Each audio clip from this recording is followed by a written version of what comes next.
overall crisis Ethiopia faces today. Then I will go into what I believe would be a solution moving forward. When we talk about crisis today in Ethiopia, it's quite acute. It's okay. Just push the button. Okay. Better for you. It's facing a very acute crisis in all dimensions. Politically, it is facing a crisis from within the government and outside the government. Outside, the population has become ungovernable. The legitimacy of the government and also the ability to impose fear that helps dictators survive is no longer there. Particularly in two largest regions, in Oromia and Amhara regions, the population do not trust the government. They do not fear the government. They do not believe they are actually part of the system. And when we go to inside the government, the party itself admits that it has no unity, it has no leadership. There is a prime minister, but anybody who follows Ethiopian politics today will tell you the guy has no power, has no control. It's a mess. As Iskele was speaking earlier, they ruled that country for 27 years through a coalition of 4 parties. For most of those years, they were able to impose a centralized control over the country and over the party. The party used to speak in one voice. Now the party doesn't speak in one voice. The party has split between those who want to embrace reform and change and those who want to keep the old track of controlling the system. So the political crisis has created a security crisis. We are talking about a country where 2 regional states, 2 provinces of the country have engaged in open war. The Somali and the Oromia regional states have engaged in open war that has resulted in deaths of thousands of people and displacement of almost 1 million people. This is a federal government where 2 federal entities, as if they are 2 foreign or neighboring countries, have engaged in a war. The state security apparatus is no longer in tandem. They are no longer working together. The state security or the provincial security and the federal security have engaged in a number of times in open clashes where people have died. So the possibility of the security apparatus, the military itself disintegrating is quite serious. More dangerous is also the economy. Ethiopia, although most people probably did not benefit, Ethiopia had an impressive economic growth over the last 10-15 years, but now that growth has been halted because the protests over the last 3 years have resulted in a reduced trade volume and a reduced foreign direct investment. As a result, right now, the economy is in shambles. The government started a number of mega projects, and financing those projects have become really difficult. And the foreign currency shortage is as acute as any other problem. So when you combine the political, the economic, and the security crisis, the thing we propose here, the people in a lot of Ethiopians' mind today, they fear that the state, not only the regime, the state could itself disintegrate is quite real. The government is not in control and is not also willing to move on a path to reform. I propose an approach that probably will avert not only the collapse but also open towards democratic transition. A two-way or a multi-track dialogue is needed. The first is internal dialogue, the second is external. Internal within the ruling party, within the existing regime, external with the opposition. Internally, as I said earlier, the party is no longer one. The party is now 4 different parties, even multiple factions competing. So instead of trying to reimpose the democratic centralism approach, they need to liberalize the political discourse within the party itself. Most importantly, they need to let the state structures function. The constitution is quite beautiful, but they need to let the constitution work. That means the legislative, the parliament need to be allowed to debate policies, debate laws. And we have seen over the last couple of weeks, when they're given opportunity or when they push back and fight, they can actually produce the kind of solution that's needed. They need to let the parliament debate. For example, Iskele talked about the multiple repressive laws. the parliament should be discussing and debating and repealing those laws. And also, Ethiopia is a federal state. But the power has been extremely concentrated in the hand of the federal authorities. They need to let the federal states exercise the kind of autonomy granted to them by the constitution. The judiciary, the judiciary has a number of competent judges, but interference from the security branch prevents judges from undertaking their oaths. So the judiciary should be allowed to undertake its job. If you allow this kind of internal political liberalization, you need to simultaneously also allow external dialogue. Ethiopia has pretty much no opposition right now because almost all significant opposition leaders are in jail or exiled. And what they need to do is they need to open up dialogue and negotiation on the rule of the game, on how to transition to an open democracy with the opposition. Of course, to do that, you have to first release them. And the announcement by the Prime Minister and the ruling party about a week ago, to release the political leaders and political prisoners is actually a good one, and it is welcomed by most of Ethiopians. However, it has to be done quickly, and it has to be done unconditionally, and it's also the minute they are released, their movement within the country, their ability to organize their members to function properly, to open their offices need to be allowed, and both public and behind the scene negotiation has to happen with these opposition leaders in order to allow democratic transition. So to summarize, as we said earlier, both possibilities of state collapse as well as the transition to stable democracy is there. State collapse will happen if the government is continue to resort to violence, resort to force to solve political crisis. Iskele earlier mentioned about this national security document. For first time, it admits that the country is facing serious crisis, and the problem is mostly a problem of politics. But their prescription is not political solution. They want to resolve a political crisis through military solution, and that approach does not work. Their argument is we need first to stabilize the country so that there will be a stable condition for negotiation and dialogue. But the more violence you use, the more violence you will invite. The prospect for democratic transition is quite brighter today than probably 2 years ago or 3 years ago for multiple reasons.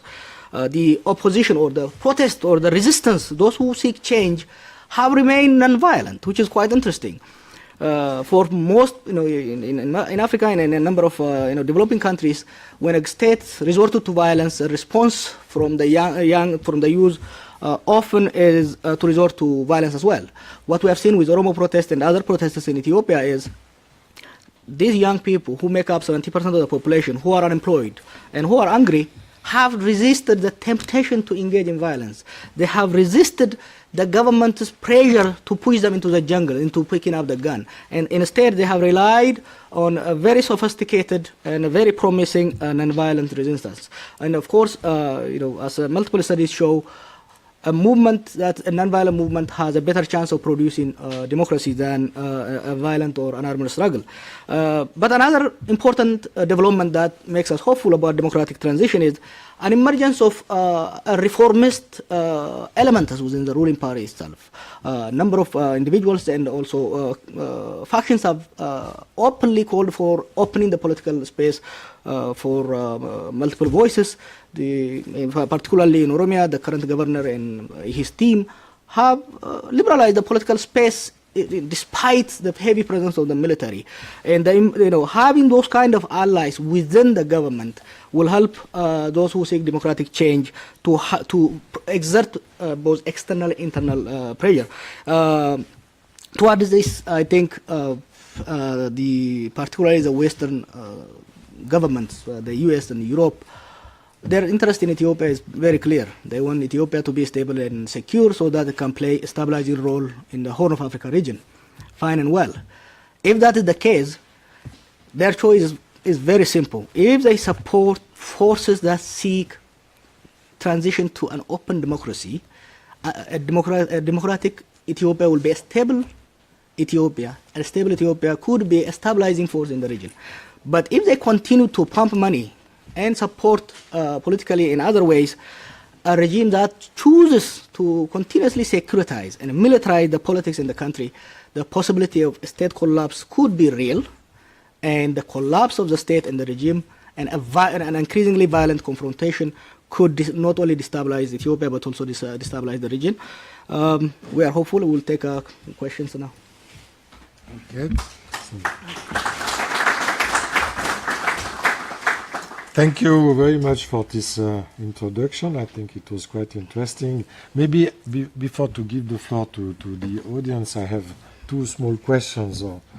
As a non-specialist of Ethiopian affairs. So first remark, since now, these last years, Ethiopia has a pretty good image here in the Western countries because some economic growth and some stability and so on.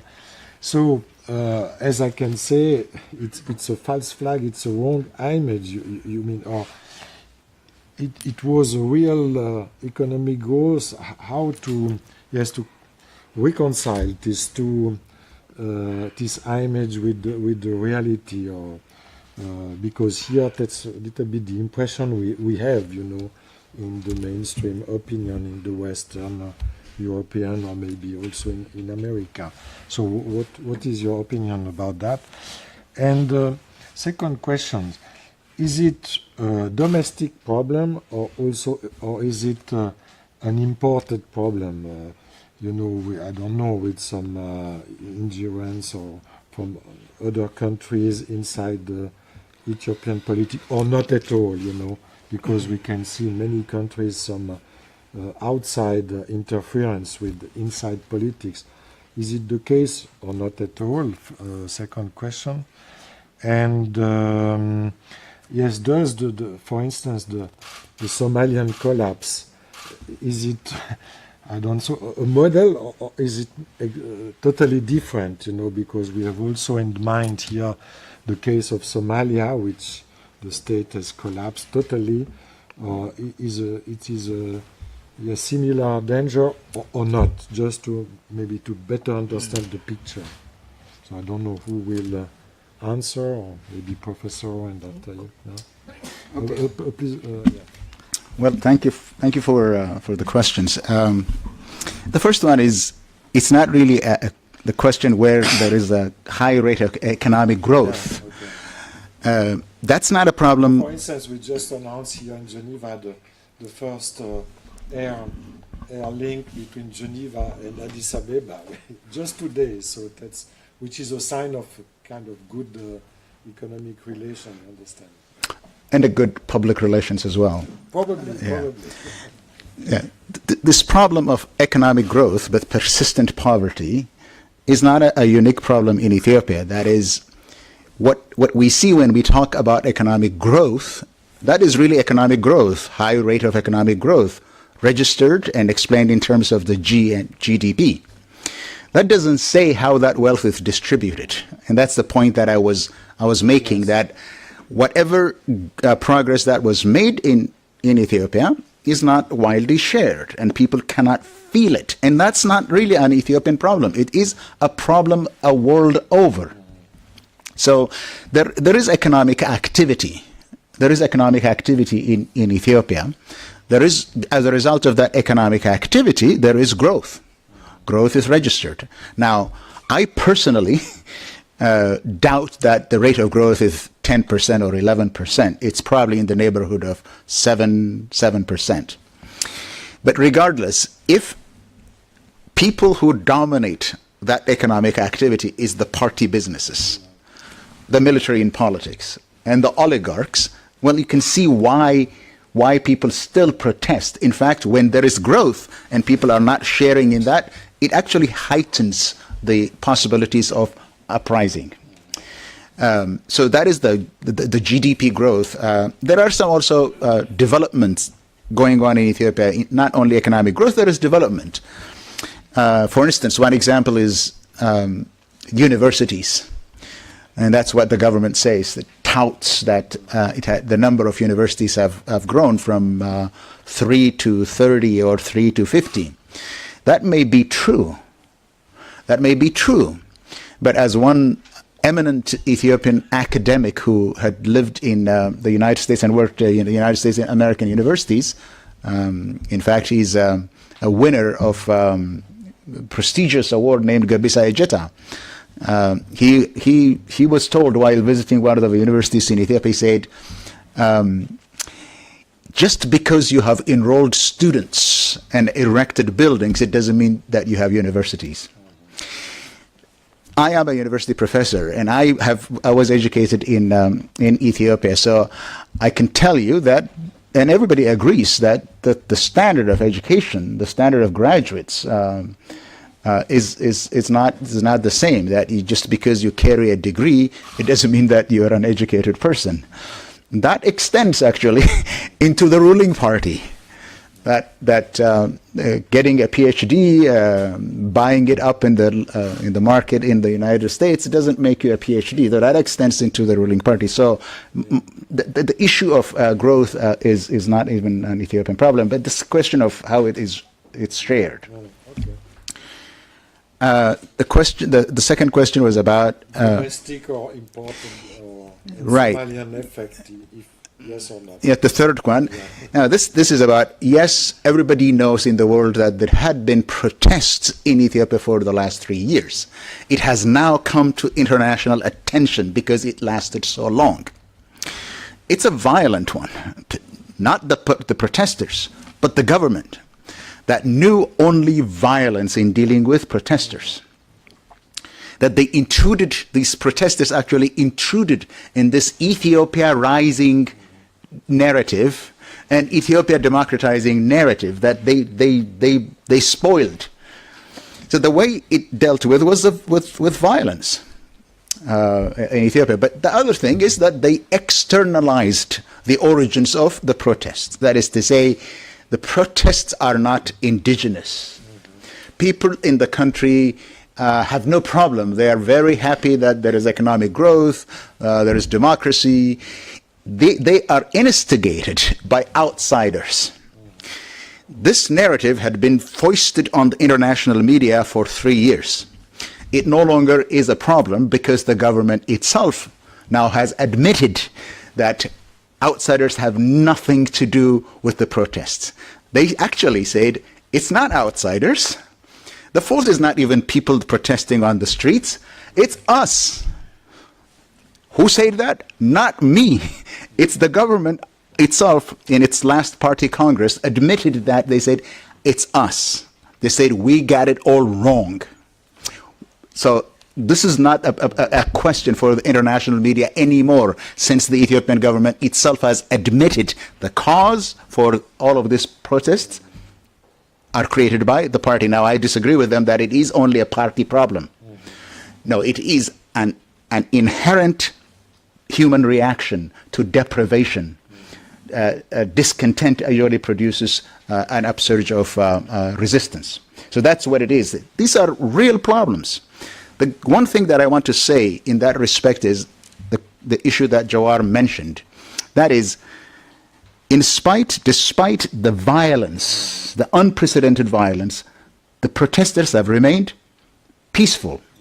And their demands have been constitutional, legal, and the demands have been saying, restore the Constitution. Let the Constitution function. Restore the federal arrangement. Let it function. These are also supported, the questions of equality, liberty, justice. These are all Geneva should be the place for international instruments of human rights. These are all supported by him. So it's not external. The third is about Somalia. What is with the Somalian collapse? Is that the same? I think there are different dynamics. What led to the collapse in Somalia is not the same forces working in Ethiopia, but the fact that Ethiopia is in that area, and it's not only Somalia. Southern Sudan is not a functional state. Sudan is not a functional state.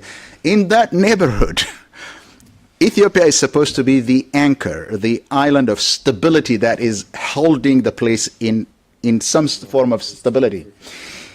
But it is in a real danger of collapse. Who said that? The government itself. That there is an existential threat. if Ethiopia does collapse now, because there is really no alternative, it collapses, there is nothing to take over. In that situation, the reverberation of collapse, state collapse or regime collapse in Ethiopia would be felt throughout the Horn of Africa. On the image building, I think what was happening was, with this war on terror, with the instability in the area, Sudan and Somalia, and some in the West desperately needed at least one stable country. And there was, I think, a fear from the Clinton era onward that if they push too much towards liberalization, two things could happen. One, Ethiopia could completely fold itself into China, or if we force it to open up, if they, for example, support the opposition, it could turn to instability could issue in the country. Therefore, they really propped up the whole idea of Ethiopia rising, but that created a problem in Ethiopia. What it did is it misled the government itself. The government itself felt that I can repress as much as I want, I can implement any kind of policy that discriminates against people, still my Western financiers will continue to support me. And they turned a blind eye to a simmering issue. The good example is Obama went there in summer of 2015. He called it a democratic country, and imagine a liberal man like Obama saying that. And 3 months later, this protest starts. That both the Ethiopian government worked really hard to paint its image positively in the West, but they had powerful allies, people like Bill Gates, professors from universities, these liberal professors who carry a heavy weight with the media, were able to help them. And having a man like Mullah, absolutely, and having somebody like Mullah Zenawi, a very smart guy, it helped. But when he dies, and when the political crisis erupts, that he may start to crumble. Another problem, you mentioned about Ethiopian Airlines. Yes, it's one of the finest airlines in Africa, but it masks the reality inside. The airlines' management is filled by a single ethnic group, and people in the country who for a long time actually prided themselves with that airlines start to say, oh, this is no longer an Ethiopian Airlines, but an airlines of certain ethnic group. You know how it strives to start this. The other question you raised, is this domestic or external? There are times when the Ethiopian opposition received support from outside. That's in the 1980s. The movement right now is 100% non-violent. Therefore, it doesn't need anything from outside. They don't need guns, they don't need training, so they don't need anything from outside. These are young people, men, women, doctors, lawyers, who are doing their job and engaging in a number of non-violent protests that weaken the government. And for the first 3 years, the government was saying Eritrea, Egypt, and so on and so on.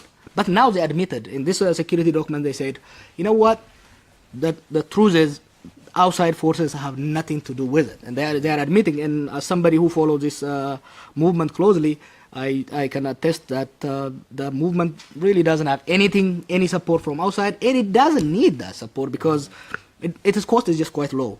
The Somalia type, probably the Yugoslavia type. When you combine a federal state with authoritarian system, the federal entities, the blocks, kind of go separately. So right now, when with this conflict, for example, between Somali region and Oromia region, you see what could happen if the center actually collapses.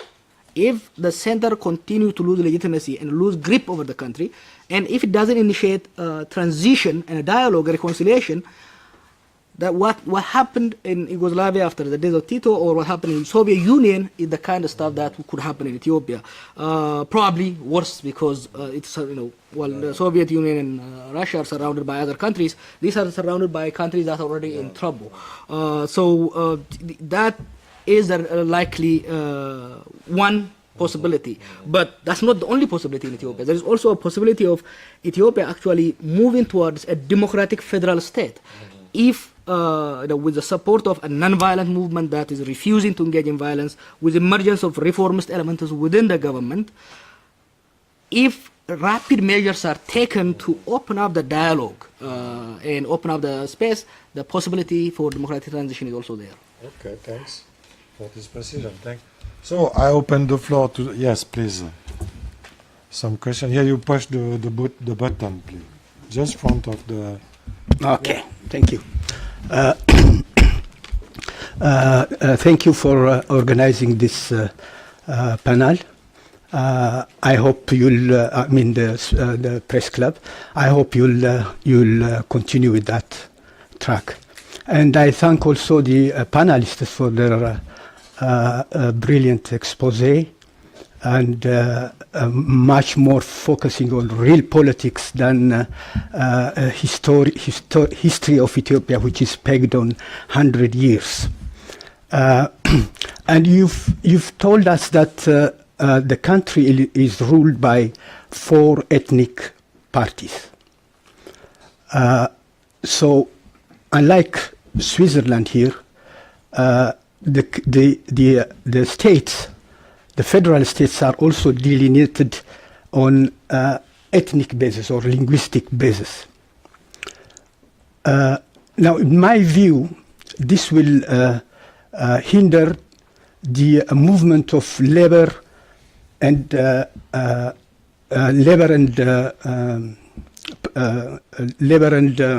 sorry, it hinders. I mean, it prohibits labor and capital.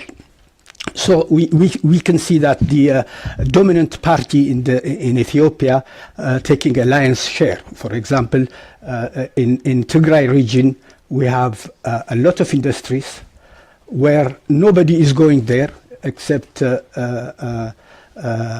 themselves. I mean, working only Tigrayans in those industries. So this kind of ethnic killal system, ethnic killal system, is also a problem for economic progress. So, in my view, the real problem now in the country is where these parties are organized on ethnic lines. Unlike here in Switzerland, for example, parties are organized on ideology and interest basis, Socialist Party or Liberal, etc., etc. But in Ethiopia, it is a Tigray Party, Oromo Party, and Amara Party. This is the root cause, in my view, it's the root cause of, or the major problem of Ethiopia now. What's your take on that?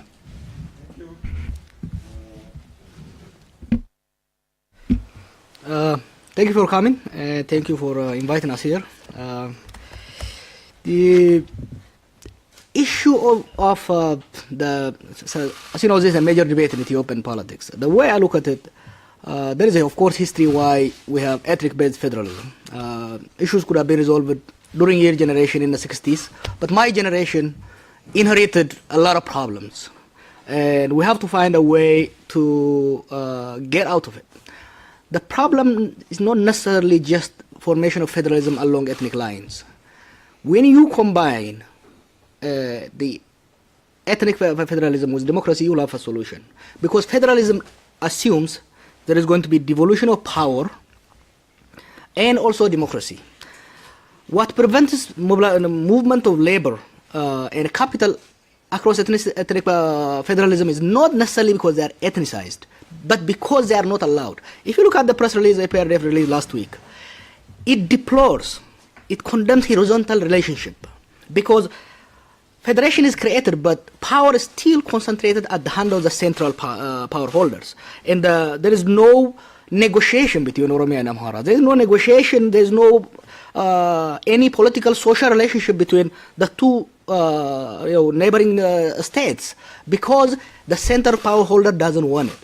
If you take India, it's pretty much an ethnic federalism. A number of other countries. If you have democracy and if you have federalism together, you could actually find a way where the two states can find a solution. There could be negotiation between them. There could be, you can create even the issue of identity, for example. There's ethnic identity and country-wide identity. That identity can be created over time through market, through force of market and others.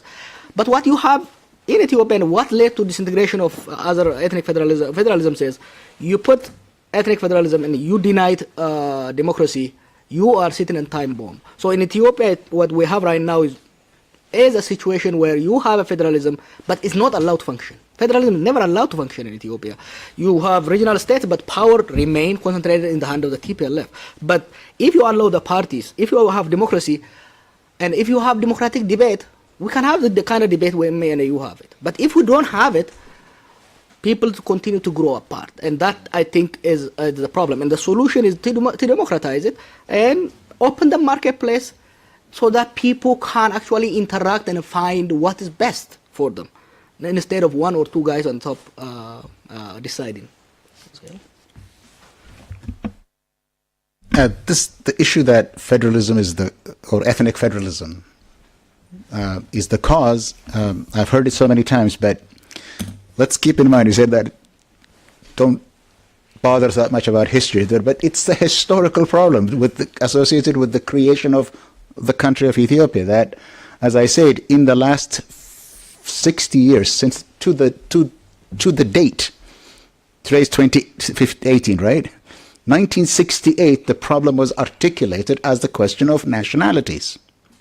Federalism is a response to an existing problem. Federalism did not create the problem. It was actually a middle ground choice. Ethiopia has a problem of nation building, as I said, and that is based because we are a multinational country. We speak different languages, different religions. And federalism was a middle ground response because on the one hand, because the state was facing this problem, on the one hand there is secessionism. That is, let's break it up. On the other hand, there is unitary state that says, forget about all of these problems, that it doesn't exist, simply denying that the problem doesn't exist and wishing it away. Federalism is a middle ground, sensible, rational solution that says we need to remain together rather than break down, but we cannot have a centralized unitary state. That was a problem. So it was a compromise.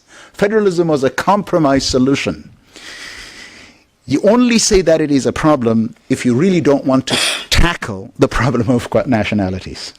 So it's not a problem. Second, the idea that federalism or ethnic federal units are not good for economic growth and flow of labor and capital, well, we have it now for 25 years, even longer.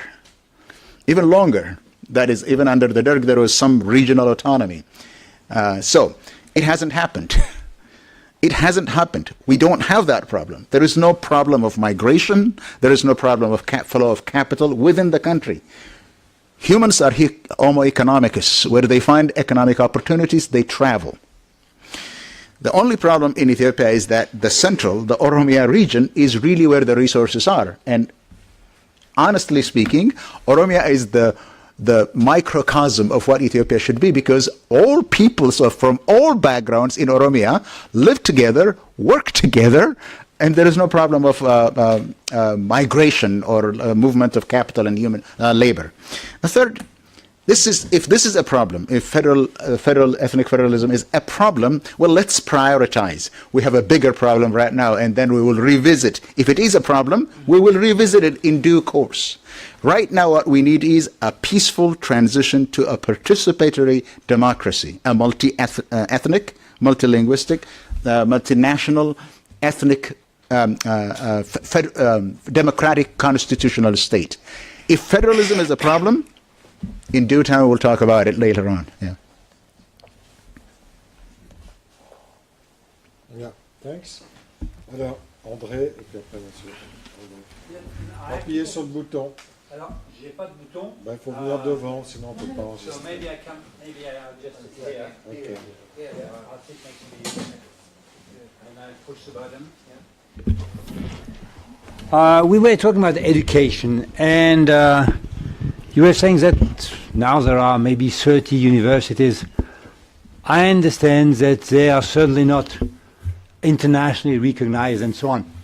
But the key question is, has the general level of education, has it increased in the last 20, 30 years, or has it stayed as it was before?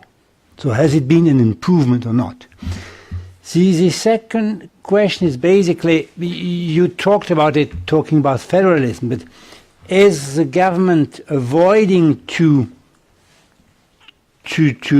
pass to a more democratic or federal state because it perceives that there is a risk of dismantling the country if you do that? So that's basically the two questions I have. With regard to education, I think the number of graduates from universities has increased, and that's what you're a higher education rather than education in general. We talked about higher education, university level education. The number of graduates has increased not just because there are state-owned universities whose number has increased, but there are also private universities. So in direct answer to your question, the number of degree holders, certificate holders has grown. The problem is almost 150,000 graduates in the Oromia region, after obtaining a master's degree, don't have jobs. What happens is that they get their degree, and then they go back to their villages to as the Prime Minister told them, mine gold in a very traditional way. I have seen myself a DVM, a Doctor of Veterinary Medicine, who is working in a bar. There is no jobs. That's the thing, that there is no connection between graduation and success. Second thing is it's the quality of education. If a university doesn't have university professors, doesn't have books, doesn't have laboratories, why do you need them? Then the reason that the government needs them is it's to meet targets. This is a developmental state. They plan and they say we need to meet those targets. So counting the number of graduates is a goal. The developmental state says we have increased the number of graduates. The quality, or whether they get jobs after education, doesn't matter. But in Ethiopia, those of you who are from Ethiopia know that education is the avenue for upward mobility, for success in life. It doesn't translate that way. And we have seen in Ethiopia protest over that question, that university students are saying, why are we even attending classes, since when we get out of here, there are no jobs? And there are other problems with that you have to have a party identity to get jobs and all that. And the private sector is really small. The second question you have to ask about is the government avoiding... Is the government avoiding federalism because there is a risk that the country will, disappear, or some region will make secession? I'll be brief on that one. Studies have shown that the government that is in power is, at the core of it, is the Tigrayan People's Liberation Front, which represent about 6% of the country's population. But they won a war with the help of others. They won a war against the military dictator in 1991. So when they came in, as I was saying earlier, because it was an era of democratization, they had to speak the language of democracy. But in fact, they were never committed to the idea of real democratization, because when you have arranged politics along ethnic lines, people would function as in terms of identity politics, that they would vote only for the people that speak their language. That doesn't work well for a group that had captured power through a guerrilla warfare. That the democracy is not in their benefit. It's not to their benefit. Democracy does not benefit them. So there is no way, and this has happened all over the world, where you have a minority in government, democracy doesn't work. I think that's why they're avoiding it. I think on the education, it's not just higher education. The education in general, enrollment has significantly increased. The number of elementary schools have significantly increased. In the district I was born, there was 2 or 3, probably 2 elementary schools before this government came. Probably today 50 and plus. Yes, the number of kids who are going to school has significantly increased. The problem is the quality has deteriorated beyond imagination. There was a research done by USAID. It showed kids grade 3 and second grade and third grade, when they gave them math exam, only 10% of them could respond on average level. In reading as well, only 10% of them can pass the medium, the middle standard set internationally. Because they wanted to show to themselves and also to their outside backers that they are producing numbers. The reason, and when you go to tertiary education, so kids who are receiving really bad, one teacher teaches 100 students. So the number of the ratio of student to teacher is very, very low, very, very high. And one book is shared by many students. So that has led to deteriorating education quality. When they get to tertiary level, they push them through. So when they graduate with a degree, but not with the knowledge. You have a low degree graduate, who can't write me a letter saying, how are you, my brother? In his own native language. Not in English, not in French, not in any other, not in a second language. They can't. They are not competent. They introduced something called 70-30. 70% of students have to graduate from science, 30 from social sciences. So you have engineers and you have all kind of people. They come out on the market, they are not employable because they don't have the skills that they need. And I think, earlier he was asking me about this image. So the numbers they pump into World Bank and IMF and the Americans and the Europeans, they are beautiful. But the real, you have somebody who graduates as with a veterinary degree, but he can't take care of the dog. That's the problem you have. Okay. Thanks. Oui, monsieur, puis après, Thanks to the organizers and the panelists for your presentation and analysis and some of the proposals you've made, which I agree with. My question, especially, you've talked a lot about the need for a national dialogue, both within the party and also with the opposition. And you know that even the ruling party, the EPRDF, is a coalition of only 4 major parties, and Ethiopia is a country of more than 80 ethnic groups. Myself, I'm from one of those ethnic groups in southwest part of the country called Gambela. And the 4 regions, EPRDF is a coalition of 4 major parties, but from Gambela there is a party, and Asosa, Afar, and Somali. Those regions are not even part of the EPRDF. And how do you have a dialogue, a national dialogue within the party when the party itself is actually discriminatory of other ethnic groups? It's not inclusive of all the ethnic groups of Ethiopia. So I think in that respect we might need to have a broader and all-inclusive discussions if we really need to have a democratic Ethiopia where every Ethiopian is treated equally.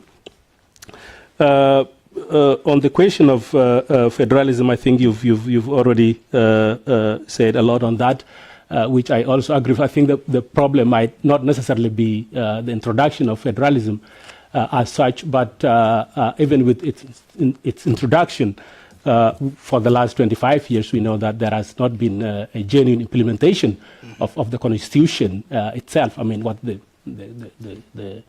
the party produced as the constitution. Instead, we've seen a very centralized system of governance than the implementation of federal system. And last, on the issue of, again, related to dialogue, you've mentioned, Professor Iskele, about some of the major restrictive laws introduced over the last 10 years, the civil society law, the terrorism law, and in situations where there is no open civil society space, how would you, again, back to the issue of dialogue, how could you have a dialogue in a situation where there is actually no space at all, whether politically or among civil society? Thank you.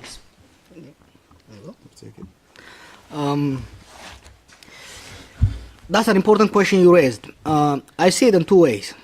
In the current configuration, you can add all the parties into EPRDF, it doesn't make any difference.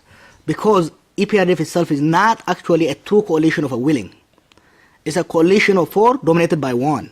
So if you add the Gambella party, the Somali party, Afar party, as long as the EPRDF is not a coalition of the willing that negotiates among itself and on a democratic basis, adding them is not going to change. So what's needed is actually democratize the whole coalition process, including the right to exit. Right now, OPDO has a totally different policy from TPLF, but it cannot air that position. It has to air what's decided by the TPLF. So adding the parties from other regions could probably create the nominal representation, but it doesn't make much of the change. But let that itself be discussed and debated.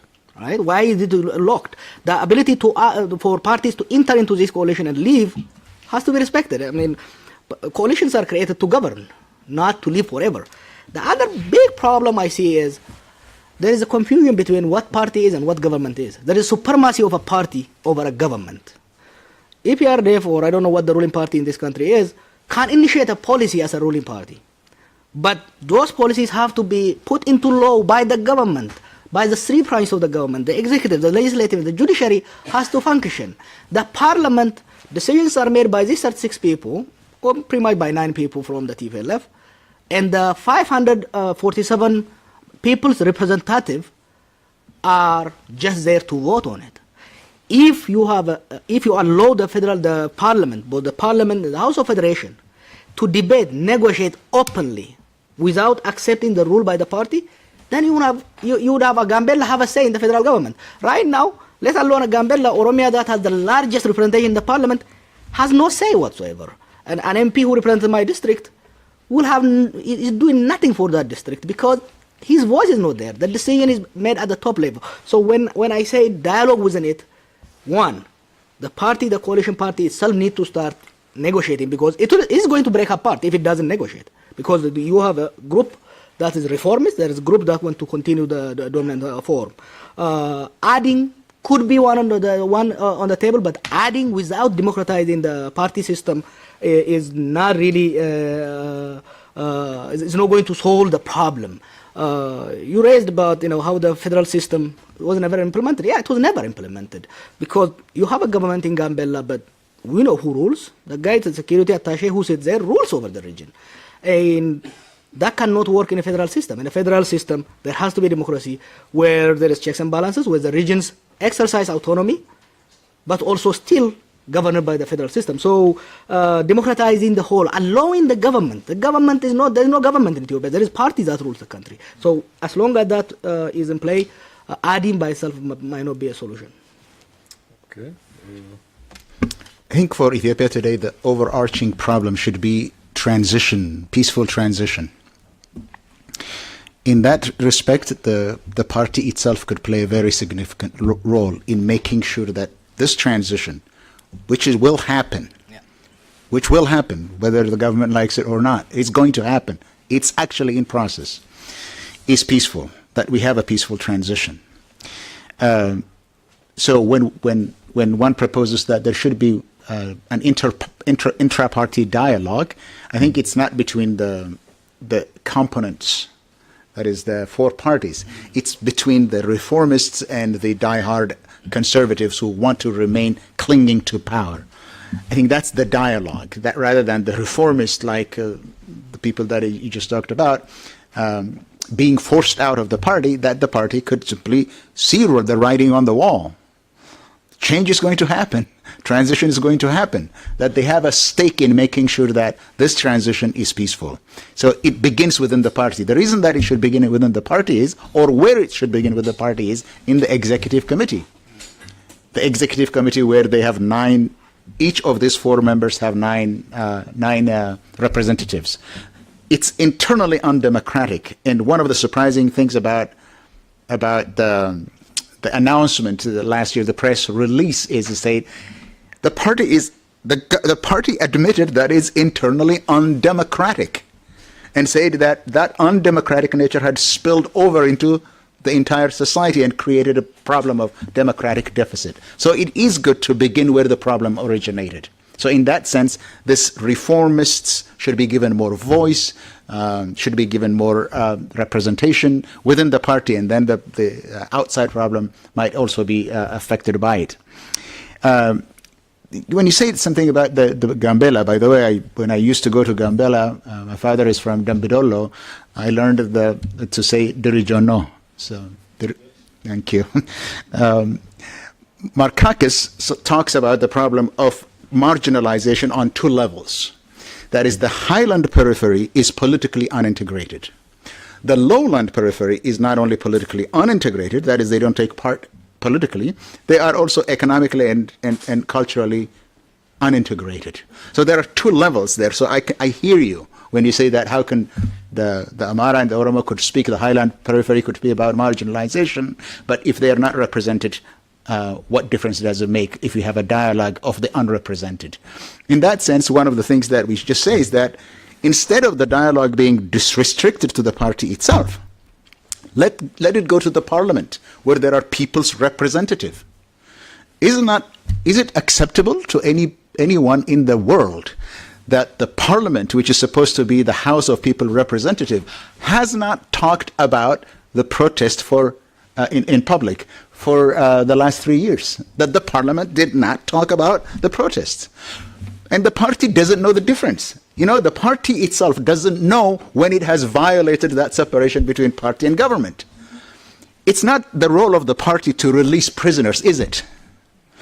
The party doesn't have prisons. The party doesn't have its private political prisoners. It's the government. But who actually announced the release of political prisoners? Is it the government? It was the party. And the party doesn't know when it violates that separation between the formal structure of government and the ruling party. And that's a problem. So that's the reason that the issue should not be, the debate or the dialogue should not be restricted to within the party. It should go into the realm of formal government structures where people's representatives are debating intractable issues of the country in view of the people of the country itself. Not in this closed doors debate within the party, but in public. So the country's representatives must debate it, not the party itself. That's my idea. Thank you. Thank you. Maybe last questions from... yeah. So I'll make this too. My name is Adam Koniszewski from the Geneva Center for Security Policy, and I thank you very much for your contribution to helping us understand what is really happening in Ethiopia. I think what Guy said earlier, we always get this very rosy image of what's happening in terms of economic growth and this almost miracle that is happening in Ethiopia, and I think many people had their doubts that this was not the only story. So my two questions, and you can treat them separately or together. You mentioned the role of powerful allies, Bill Gates. I'm not sure if you mentioned the Clinton Foundation. You mentioned Obama. Could you more precisely explain what you meant by this, and if you meant that this was an intentional, with the intentional objective of maintaining a certain stability in the country for the welfare of the Ethiopian people, or if it's to maintain the stability of the regime. I'm not clear on what you meant. And the second question is, since you're here in Geneva, what is your expectation from the international community, which I think Geneva represents very well?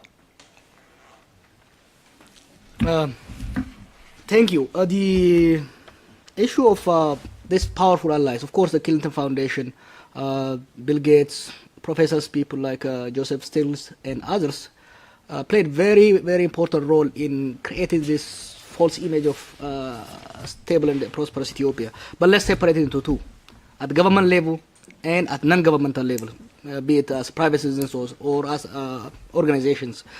For the government, for the American government and for the British government, their interest over Ethiopia is very simple: a security interest, and whether it's democratic or not is secondary. They might talk, they might talk politics, and they might make it rousy, but the truth is they only care about Ethiopia playing a stabilizing role in the region, sending Ethiopian army to Somalia or to South Sudan, and so on and so on. In order to achieve that, they have to. The Ethiopian government actually had a lot of leverage over them.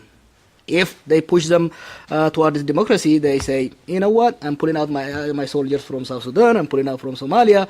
So they have to turn blind eye not to compromise their key interest, security, as a government level. But more than the government, really, in terms of image building, the Stiglitz, the Clintons, the Jeffrey Sachs, they played big role. Why? They have a theory about how a developmental state, how they can replicate the success of the tigers, Asian tigers, in Africa. And they wanted to see having somebody who actually understands, spoke their language of developmentalism, people like Mallas. They desperately wanted to see a model in Africa.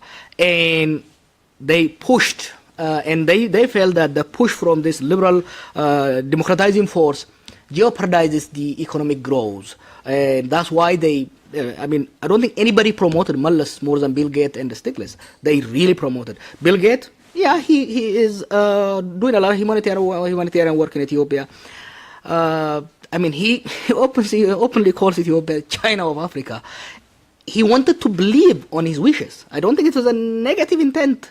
I think it was a positive intent. He desperately wanted to see success so that his projects can succeed and he can showcase that outside. Overall, the two forces working together actually harmed. Because if you don't solve your political problem, you can have the fastest economic growth, you still will have a problem. Let's take Cote d'Ivoire, right? In the 80s, it was one of the fastest economy, and the Prime Minister of Malaysia wanted his country to be like that, because that country for 30 years, it was growing, above 7%. It was doubling every 10 years. It was so beautiful. But the internal political contradiction was not solved. The ethnic tension exploded. And that country right now is one of the poorest in Africa. So you could have an Ethiopia that grows at multiple digits. But if it doesn't solve the contradiction, particularly if the fruits of that development, that economic growth, are not dispersed equally, if there is a sense of being discriminated against, if the system favors certain ethnic groups over the rest, sooner or later it is going to explode. When it explodes, it destroys all those gains. So it is very important to push that. What do you expect from international community? I'm a little bit pessimistic. I believe in spending 90% of my resources on the people on the ground, 10% on diplomacy. I think right now there is an opportunity.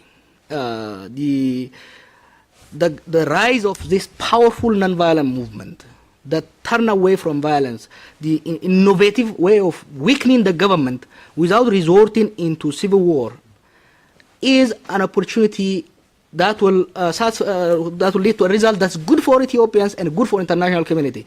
Good for Ethiopians because it will lead to stability and democracy, it will bring in freedom.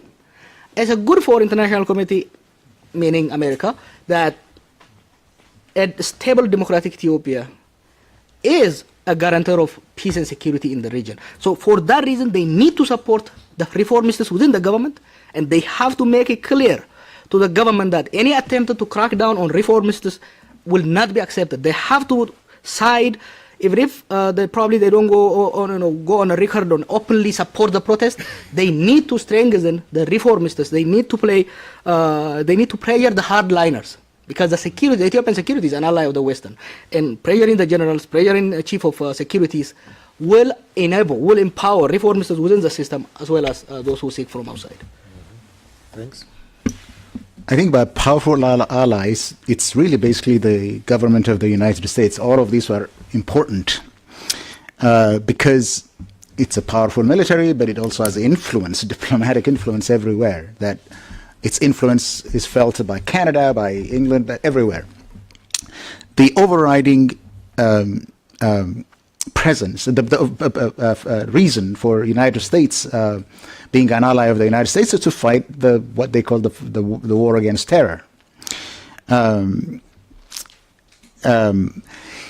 think the United States would be best served if it has a stable country within Ethiopia, because democracies fight less. Look, there was as I was saying, there are 3 years of protest through a state of emergency. No one said anything about it. Maybe the New York Times and other outlets have started to recognize because of the longevity of the protests. But when students started protesting in Iran, the United States was ready to jump on it and highlight that there are protesters in Iran. So that we have known. So we're pessimistic that they would help. We don't need their help. What we need is actually their hands off. Just stay hands off. Stay out of it. For your own sake. For your own sake. What you want is a reliable partner, right? A reliable partner is not an authoritarian dictatorship. A reliable partner is people who share your values in equality, liberty, in human dignity, and human rights. That's what we're trying to, the people of Ethiopia want. And in that case, you would find a more reliable ally in Ethiopia than the dictator that would it is in its last days, in my own judgment. In the expectation. The only thing that I would say is that when thousands of people were killed by their own government using its military that was supposed to defend the country. This is not the police, it's the military, the country's military, Ethiopian Defense Forces, that are killing with impunity in all regions of the country. There is a human tragedy in Ethiopia. 700 to 1 million people, Oromos, displaced from the Somali region and dumped in Oromia. They are there. 700,000 people are displaced. It's not a joke. This is a reality. Nothing was said about it. Geneva needs to know this. So that's what I say, pay attention. Geneva is the seat for internally displaced people. Look, 700 to 1 million people displaced in their own country. It should be a story globally, but it also should be a concern for humanitarian organizations in Geneva or elsewhere. Generating refugees that are trekking outside the country in all directions and taking to deserts through the Sahara and through the treacherous waters of the Mediterranean, all the way to Europe, knocking on their doors, knocking on the doors of European governments, and call them economic refugees. I mean, going to Yemen and dying on the seas, going to South Africa and trying to leave this place that has become hell for them. This is what's happening in the country. People are here. Listen to them. Listen to their stories here. Because who wants to leave a country that is economically miraculous? You would want to want to stay there. Even to the United States. In the last 5 years, the net migration of Mexicans was negative. That more Mexicans are going back to Mexico than those coming to the United States. But they want to build a wall. Look, here in America, in Europe, people in Switzerland, France, from the Horn of Africa, they are not really looking for opportunities. There are many of them here. They just could not continue to exist. Otherwise, you wouldn't take it through Libya. You wouldn't take it to the Mediterranean crossing or to the Indian Ocean. So while all of this is happening, the international organizations in Geneva or elsewhere are not paying attention. At least for example, that is important. These two issues are important, that there are 1 million internally displaced people in Ethiopia. And there are millions more that have left the country, knocking at the doors of Europe. That should be a wake-up call for Europe. It is the situation in the country. Help it change if you really want it resolved, the migration problem itself. I want to add just one point on the issue of refugees. One of the weird things Europe is doing is, of course, they are concerned. This largely young men. Refugees are coming in thousands to Europe, to Germany, to Switzerland, elsewhere. So they want to stop it. Guess how they want to stop it? By giving more money to a repressive government in Ethiopia. I think in the amount of 500 million over the next few years. Guess what that money is doing? It is enabling the government to increase repression on people. You are actually paying, Europeans are paying to bring more refugees here. So I think those of you in human rights and others in Geneva need to pay attention to what the governments in Europe are doing. They want to stop refugees. Who is kicking the refugees from their country? The government. Who do you give money to? The government. What did the government do? Buy bullets with it? Shoot on people. So you are going to have more refugees. So the European intervention, the Americans mostly in political security, the European intervention in the name of development, particularly in the name of refugees, I think the Khartoum Accord, even in Libya, in Ethiopia, it's creating more refugee crisis than solve it. So Geneva could have some role in this. Okay, thank you.